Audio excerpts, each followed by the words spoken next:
parodom dar iki šiol nepatirtą karštį, kuris šiaip jisai malonus, šiaip jo norėjosi, šiaip jo buvom visi pasilgę, bet kai jisai toks aktyvus ir kai reikia pastovėti ant saulės konkrečiai valandą, 2, 3, o gal net ir pusę dienos, tai tada jis pasidaro toksai kiek neįprastas, kiek gal mes esam patys neįpratę, tiek kūnai ir tas organizmas ir tos šilumos, bet kuriuo atveju naudojam daug vandens.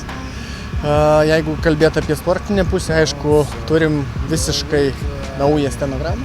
Nei vieno posūkio nesu palikęs iš senųjų, kurias galėjau naudoti, nes faktiškai tik tai maži gabaliukai buvo matyti, pažįstami, o iš principo pagrindas visas buvo naujų greičio ruožų, kurie iš tikrųjų įdomus, kurie turi savo charakterį, dažnai jisai keičiasi iš plataus į siaurą, iš vėl kažkokio tai platesnį į siauresnį, iš smėlingesnį į geresnį paviršių turinčių kelių.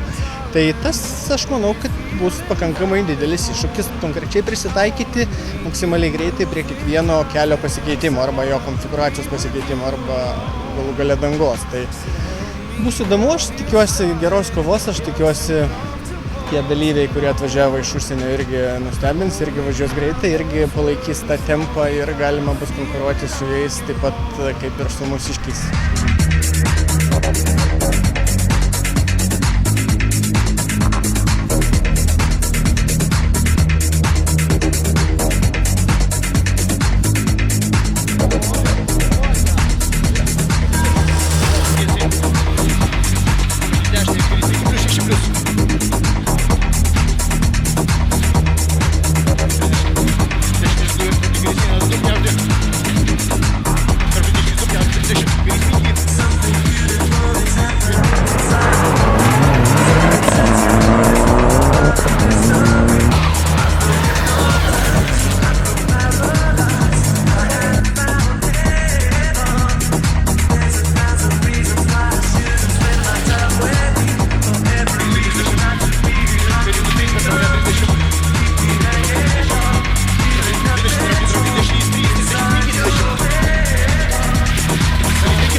Kelias buvo, aišku, kad ypatingai nedėkingas tuo, nes kartais prieš mus važiavę džentelmenai ralio sprinto lenktynininkai, kurie nėra tiek įgudę, atrodė, kad važiuoja ne ralio slalomą.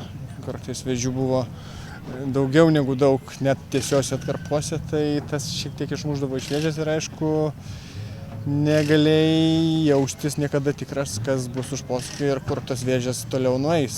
Aišku, paišydavai savo vėžę, tokią, kokią tau reikia ir kokią tu įsivaizduoji, kad galima maksimaliai greit pravažiuoti posūkį, bet aišku, jinai būdavo apnešta tuo labai slidžiu žvyru. Rytoj kita diena, rytoj kažkiek atkarpom pažįstami greičio ruožai. Rytoj vėl tie patys į atlapus norintys įsikibti konkurentai ir matysim, kas bus rytoj. Aišku, prognozuoti biškį anksti, bet šiaip aš gal ir netrodau trykštantis optimizmu, bet jaučiuosi pakankamai optimistiškai prieš rytoj.